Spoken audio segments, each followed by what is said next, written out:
د مهاجرو سره سخته بد ورځ روانه ده، سخته بد چلن روان دی، سخته ظلم روان دی، سخته ناجایز روانه ده، سخته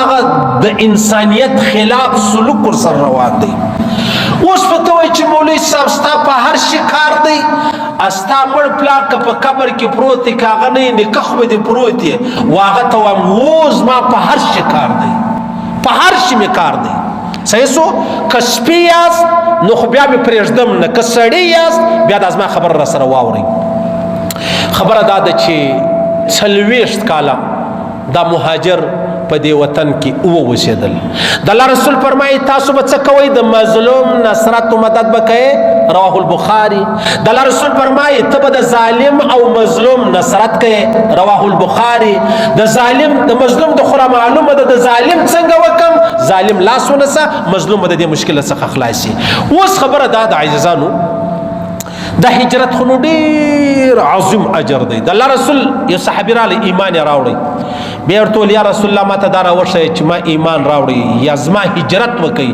ماته الله پاک زما پخوانۍ ګناوې را معافوي. د الله رسول ورته وفرمیل ته نه یې خبر په دې خبره چې کوم سړی کافر دی بیا مسلمان سو ټولې ګناوې الله ور معافوي؟ ول په خبر یم. ول کوم سړی چې هجرت وکړي الله پاک ټولې ګناوې ور معافوي. صحیح چلو. اوس د محمد رسول الله یو نوم مهاجر دی، مهاجر د خالد بن ولید د یو زوی نوم مهاجر ولو. نن ما او تا په دې مهاجر باندې شرمیږو او دغه هجرت او مهاجر تورې د ازما او تا د پیغور وګرځي، هیڅ پیغور میغور نه دی. کله الله په دربار کې ما او تا د حاضرۍ یقین لرو بیا پیغور نه دی، ها کې نه لرو بیا دغه لپاره پیغور دی. بیا په دې کې لوی خبره دا د عزیزانو زمنم زه د خپل وطن د قانون پابند یم، زه د افغانستان د دولت د قانون پابند وم چې کله الته وم نو چې په خپل وطن کې یم زه 100 واره د خپل وطن د قانون او د آئین پابند یم. منګرها چې ظلم کوي د ظلم بیا موږ پابند نه یو. دا نه سره ته ویل چې ما ظلم کوي ته به غږ نه لري، ولې کما وتا ته غږ ونه کوي الله ما نه پرېږدي نو تر تا الله ډیر زورور دی. صحیح سو؟ تم په زورور پسې ځغلې زم په زورور پسې ځغلم، تم له زورور بیریږي زم له زورور بیریږم، زما د پاره تر ټولو زورور الله پاک دی. مکوي اے خلکو دا کم څوک چې د مهاجرو کورون ورنړی زمنم قانون دی آئین دی اعلان وسو چې ته ولاړ سي په عزت ولاړ سي په سم ولاړ سي. خدا خلق دومره مجبور استاد سره د دې دومره دمکی وو د دې دومره چیلنجو د دې دومره مطلب ګارنټي بیا هم دې دلې پاته دي الته ولې نه ځي پښتنه به وکړي چې ولې نه درځي. هغه د هغه خبره ده زموږ د خوا ولې نه ځي دا زموږ خبره ده. باید چې موږ پر دې باندې څه غور وکړو. د کابل او د اسلام آباد خپل مفادات دي،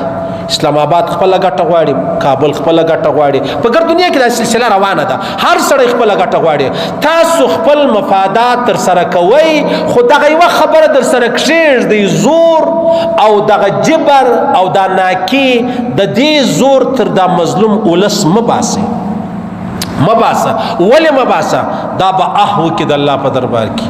دا به د الله په دربار کې احو کې په ذل جلال دې می قسم می هیڅوک په الله پاک پرې نږدې چې د مظلوم اح ورسیږي. پیغمبر علیه السلام مبارک فرمای الله فرمای ما ته د مظلوم احمر پرېږدي،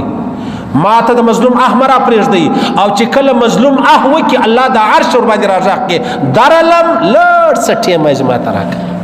درلم لړ سټې مجمع تراک. زه پر دې خپل وطن باندې زما مینه د محبت دی، زه نه غواړم چې زما وطن دې د چا د اح د وجه الله را تبا کړي، الله دې نه را تبا کړي، دا کور دې الله نه را څه اخلي، دا جونګړې دې الله نه را څه اخلي، دا خړ پړ وطن دې الله نه را څه اخلي. موږ راضي یو، موږ خوشاله یو، موږ خوشاله یو، الله ته په موږ خبر یې. خو منګرها چې کوم څوک ظلم کوي بیا خاص کر پښتنو ته وایم څوک چې زما خبرې اوري یا زما خبرې ورسیږي مکوا.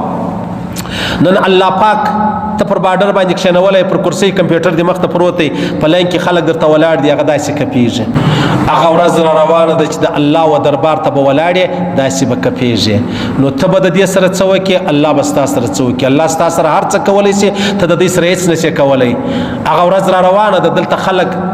زړه پریشان دي چې نه د معلومه دا پاسپورت هم داسې وغورځوي. آیا که به راته وایي چې 10,000 روپۍ راکړه هغه ورځ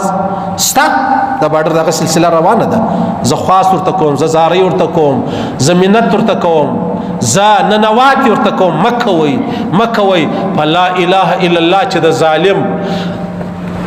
مخنیوي ونسی بیا کته د کافر سره د سپي سره د خنجر سره ظلم وکي الله دی والله که پرېږدي الله د ځان سره وعده کړی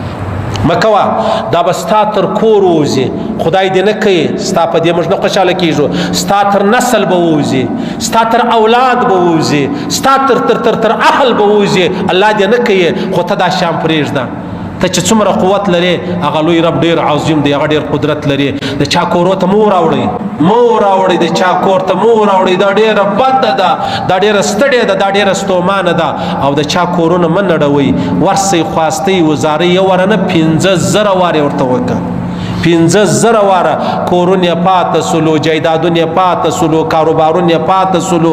دا خلک څومره په ژړا الته روان دي داسې کورونه ستا ملګری ناصر ته ویلی چې زما سره کم سړی مزدور و هغه تلی دومره ژړل ول په ټول افغانستان کې نه څوک پیژنم نه لرم نه را معلوم دی ښځه چې ورته زه چیرې ولاړ سم لږ غم خو مې وکړي یا دې اخوا وکړي یا دې داخوا وکړي یاره مکوئ دا انسانان دي دا اولس دی دا باچی چې دا پر انسانانو پر اولس څه خوند کوي زه چې بیان کوم دا زما بیان په دې خوند کوي تی ماته مجمع ناستیا ډېر خلک راته ناستیا او که زه ته ورځم په کونج کې یو ځای کښېنم د ځانه خبرې کوم هغه به چشتې جوړ سي د لوی رب وبېرېږئ د لوی رب له عذابه وبېرېږئ دغه دردناک عذابه وبېرېږئ دا خواست درته کوم دا په ډېر درد درته وایم چې دا زموږ وطن به بیا الله پاک راڅه ناراضه سي زموږ وطن به را خراب کړي بیا زموږ پر وطن څومره لوی مشکلات راغلي دي دا د هغه عهد مظلومانو په هغه په بل شکل کې الله پاک پر موږ باندې دا خواري چې دی هغه راوستلې الله پاک ته مهاجرو ته شکرونه ورکړي الله پاک ته د بې عزتۍ وساتي الله پاک ته دومره اطمینان او نصیب کړي چې دلته څومره ژوند و هلته دې الله پاک په 100 ګونه زیات اطمینان او نصیب کړي بیا پر بارډر باندې اول خدا زموږ ګاډیانو والا تقریبا ډېر داسې دي چې د 50,000 بجای لک روپۍ چې نه اخلي کرایه جن اخلي مکوه دا الټیمیټم دی دا امتحان دی دا ازمایش دی بیا به ورځ هغه راشي بیا به ستا کډه د غشي تیاره یې بیا به خلک درته وایي دومره کرایه غواړم او بیا چې زموږ ګاډیانې والا هلته واوړي د هغې خوا بیا ګاډیانې نه پرېږدي ډېر ګاډیانې اوس هم هلته ولاړې دي ولې نه پرېږدي هغوی موږ ته دومره روپۍ راکوي هغوی ما دومره کرایه اخیستې نه ده زه به تا ته څنګه دا روپۍ درکړم ډریوران یواره ظلم کوي په ډریورانو بیا ظلم روان دی او دا ظلم به تر څو یې یو ورځ به تیاره کېږي که به نه تیاره کېږي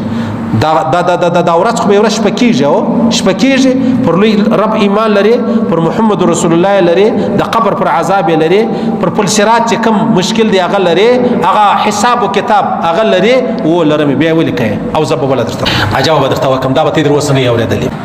دا خیبر پښتونخوا په دې کې عجبه قصه وسوه دا پولیس والا BBC ته انټرویو ورکوله نو هغه یو پروګرام چې دی هغه ما وکړه دا د نن څه څو عمر مخکې خبره ده څو کاله مخکې خبره ده یوه پاکستانۍ ښځه وه د هغې خاوند افغانۍ خاوند و بیا به څه لین دین راغلی چا به په یو لالچ کې د دې روپۍ و د دې دنیا دغه افغانۍ چې دی د هغه څه روپۍ وړلې بیا یې قتل کوي شهید یې کوي مړ یې کوي چې مړ یې کوي هغه پاکستانۍ کور والا یې پاته سو ګوره دا وفاته ګورئ موږ داسې ژوند تېر کړی دی که کور والا پاکستانی د خاوند افغانی دی که کور والا افغانی د خاوند پاکستانی دی دومره د وفا ژوند سره تیرو د بې وفایي ژوند نه دی د سپي ژوند نه دی چې سره لیدلې مو سره یېر مې کړلو دا خبره نه ده دا ښځه چې کله د دې خاوند شهید سولو یا ور وواژئ دې ښځې د ځانه سره دا سوچ وکړئ چې زما خاوند خو رامړ کړي یو قاتل پلانی دی ښه یې پېژنم بدله به څنګه اخلم او پرېږدم بې نه بدله به اخلم پرېږدم بې نه بلکل چې هر څه کېږي زه به دا سړی پرېږدم نه د خپل خاوند سره به زه وفا کوم دا وفا ستې سر خلاصېږي بی عایشه صدیقیه فرمایي د یو سړي په باره کې پیغمبر علیه السلام امر وکړي چې دا قتل کړي د ده بیا کوروالا و ډېر سره ګران و نو کوروالا ورته ویل سړیه که تا خو راسه وژنې زه به څه کوم زه خو بیا تا ژوند نه تېروم تفسیر مزري را نقل کړي بی عایشه صدیقیه وایي وایي بیا دا ښځه راولاړه سو ویل زه به هم دی لاره جوړه کړم چې ما هم در سره قتل کړي نو هغه ویل پیغمبر علیه السلام خو ښځې نه قتلوي دی ویل ته ګوره زه لاره جوړوم صحابه کرام لاندې ناست وو دا ولاړه چته وختله یو لویه ډبره یې کښېښوله ډبره یې لاندې رایله صحابه کرام چې دی هغه یې شهیدان کړو اوس دا ښځه ونیول سوله بی عایشه صدیقیه فرمایي چې هغه د دې خاوند وژل کېدی هغه خو ووژل وجل سلو دا به داسې شنه شنه د خندا کېدله موږ الخیر خو به یې ویلې ول خپل خاوند ته ځان رسوم بیا پیغمبر علیه السلام د دې اعلان وکړي ول دا امر ولې قتل یې کوي دا هغه مطلب حد ور باندې جاری کوي هغه قصاص چې کوم بلل کېږي وجه څه وجه دا صحابه یې شهیدان کړي ولو بیبي عایشه صدیقه فرمایي ما داسې جوړه بیان ولیدلې چې دوی دومره سره ګران وو دومره سره مهربان وو چې یو مړ کېدی کوروالا هم د مرګ دپاره تیاري وکړله دلته دې ښځې ویلې چې زه به د خپل خاوند چیش کوم بدله اخلم بدله یې څنګه اخیستله نو یې ځان برابر کړي و دې خبرې ته چې د هغه سړي سره یو رقم تعلق برابر کړي یو رقم د هغه سره تعلق حلاوال وکړي چې از ما سړی خدا رقم مړ سلو داسې مطلب شهید سلو و زه یوازې پاته سوم کوچني بچان را پاته سو د هغه ډېرې روپۍ را پاته سوې دولت را پاته سو زه څه وکړمه اقرار هغه سړی بیا په لالچ کې رالی شاید دا به نو په خبر چې مطلب دا ښځه ده به دا خیال چې نه ده په خبر چې دا سړی چا راووژي نو دا خو په خبره وله نو بیا یې هله هله هله هله ترتیب ورسره برابر کړي قرار یې واده ورسره وکړي واده چې ورسره وکړي وخت تېرېدی را تېرېدی هغه بل ځای هم واده درلود هغه به ډېر وخت هلته تېروي کله کله به دلته راتلی کال یو نیم بعد دی کور ته رالی دې ښځې توپنچه پیدا کړې توپنچه پیدا کړې ول چې دی وخت رالی کور ته کال یو نیم دوه بعد کور ته به راتلی کله کله به راتلی نو بیا دې وار ورباندې پیدا کوي بیدولو قرار را ولاړه سو چې څه وکړلو توپنچه یې راواخیست داسې چې پر دا تندي ور ونیوله ټاکې نه وکړي هغه بیده دی ښځه ژر ژر د باندې ولاړه بیا یې توپنچه سره وکړه چې خدای خیر اوس بل ګروم راته جوړ نه شي نو قرار بیا هغه ښځه راله توپنچه به سره برابره کړې دی بیدو خاص پر دا تندي ټکان ور وکړو ټکان چې ور وکړلو خلک خبر سو چې الی داسې مړی سوی دی پولیس والا چې رالو دا ښځې و سر ته ناسته وله چې ناسته وله بیا علاوال اوس څنګه هغه نه یم په خبر ده چا وژلی دی پولیس والا ښځه ونیولې چې دا نسي کېدلی ښځې ټوله کیسه ورته وکړله اوس ما خاوند یې راوژلی و مال پرېږدم دې نه نن ما په خپله ما ول واده ورسره وکړئ